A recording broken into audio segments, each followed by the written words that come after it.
The health consequences of excess weight are well known. It is a risk factor for type 2 diabetes, cardiovascular disease, high blood pressure, osteoarthritis, some cancers, and gallbladder disease. The most recent Canadian statistics reveal that there are 5.5 million adults aged 18 or older who have a BMI or body mass index of 30 or more, indicating that they are obese. Another 8.6 million or 36.1% are overweight.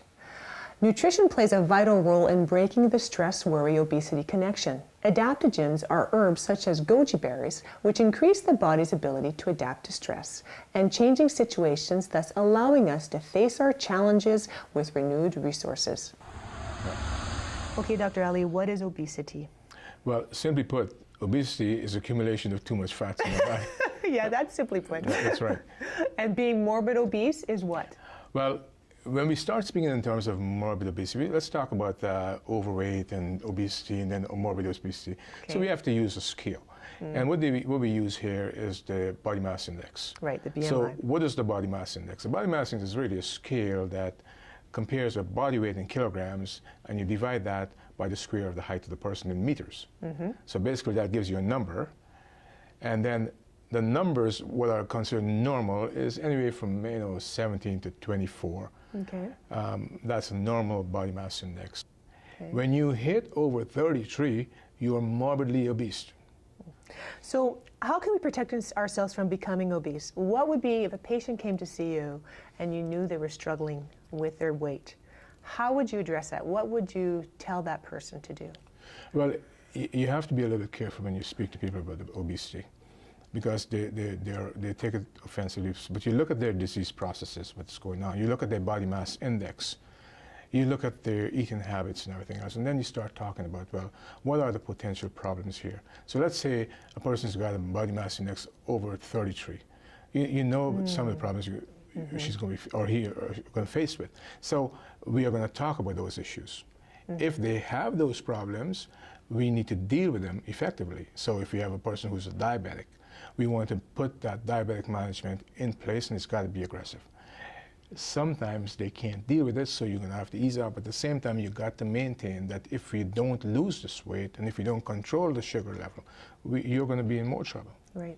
Right? Okay. So talk to the patient, keep talking to them, and then encourage them. So do you recommend a dietitian to assist them too? Yes, of course. Okay. A dietitian is always helpful, because I cannot teach them how to portion their foods. It's the portion control. But a dietitian would be very effective at that.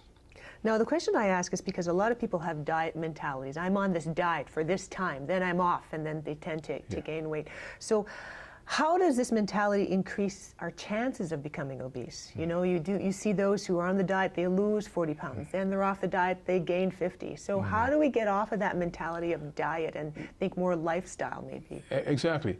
Well, you know, diets can be good. Right. But most of the time, it's just a fad and it doesn't work out.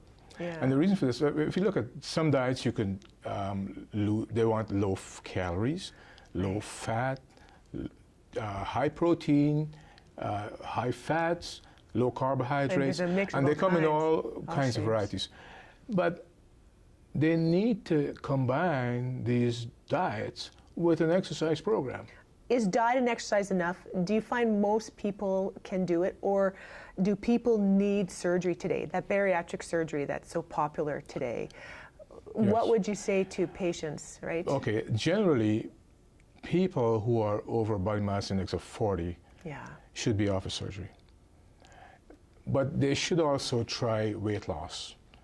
And basically, most of the programs are expecting them to lose some weight before they get it, which is an appropriate thing.